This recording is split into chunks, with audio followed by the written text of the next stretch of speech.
Hello student, आप 12th standard में हो तो चलो हम लोग आज जानते हैं टोटल आपके अकाउंट्स में कितने चैप्टर्स है और आपको क्या क्या चैप्टर प्रिपेयर करना है। तो पहले आपको टोटल 1 to 10 चैप्टर्स है, लेकिन 1 to 10 में से बच्चों आपको पार्टनरशिप के ऊपर बोर्ड ने ज्यादा फोकस किया क्योंकि आउट ऑफ 10 आपके 5 चैप्टर्स बेस्ड है पार्टनरशिप के ऊपर। ये सही सुना, 5 चैप्टर्स आपके बेस्ड है पार्टनरशिप के ऊपर।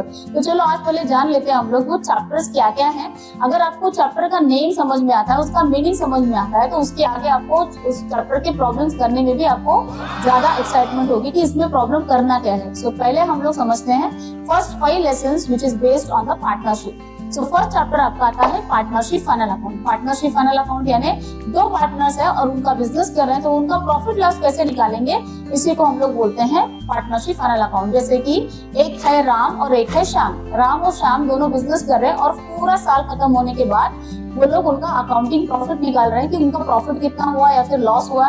तो इसको हम लोग बोलते हैं पार्टनरशिप फाइनल अकाउंट। उसके बाद जो नेक्स्ट चैप्टर आता है बच्चों, वो है एडमिशन ऑफ पार्टनर, यानी कि ऑलरेडी राम और श्याम है, वो उनके साथ एडमिट कर रहे हैं मोहन को। यानी राम, श्याम और मोहन, अब ये 3 पार्टनर हो गए। उन्होंने मोहन को अपने बिजनेस में ऐड करके लिया है, एडमिट करके लिया है, अपने साथ ज्वाइन करके लिया है। इसी चैप्टर का नाम है बच्चों एडमिशन ऑफ पार्टनर। ये समझ लो राम, श्याम और मोहन है, 3 पार्टनर जो है, उनमें से एक पार्टनर रिटायर हो रहा है। मान लो राम रिटायर हो रहा है इसमें, तो मिस्टर राम जो रिटायर हो रहे हैं, इसी चैप्टर को हम लोग बोलेंगे रिटायरमेंट ऑफ पार्टनर। तीनों में से कोई भी पार्टनर रिटायर हो सकता है, ठीक है। उसके बाद जो नेक्स्ट लेसन आता है वो है death of partner. Death of partner बच्चों क्या होगा, मान लो 3 पार्टनर ये है हमारे, 3 राम है, श्याम है और मोहन है, उसमें से श्याम की डेथ हो गई है, ठीक है। सो डेथ होने के बाद अगेन 3 से 2 पार्टनर हो गए, फिर उनका अकाउंटिंग ट्रीटमेंट चेंज होगा, तो इसी को हम लोग बोलते हैं death of partner. Okay students,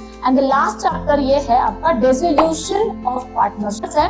वो उनका बिजनेस बंद करने वाले हैं, परमानेंटली वो उनका बिजनेस हमेशा के लिए बंद कर रहे हैं। कोई भी रीजन हो सकता है, उनमें म्यूचुअल अंडरस्टैंडिंग नहीं, या फिर उनको 2 साल हो गए वो लोग प्रॉफिट गेन नहीं कर पा रहे हैं, इसीलिए उनको हमेशा लॉसेस हो रहे हैं, इसलिए वो बिजनेस बंद करना चाहते हैं। लेकिन वो उनका बिजनेस बंद करना चाहते हैं, तो तीनों बिजनेसमैन जब मिलके, पार्टनर्स मिलके जब बिजनेस बंद करेंगे, इसी को हम लोग बोलते हैं डिसोल्यूशन ऑफ पार्टनरशिप। सो बच्चों में एक बार रिवाइज कर देती हूँ, final account, admission of partner, death of partner, retirement of partner and the last one is a dissolution. ठीक है बच्चों, तो पहले ये आपको 5 चैप्टर्स करना है which is based on the partnership.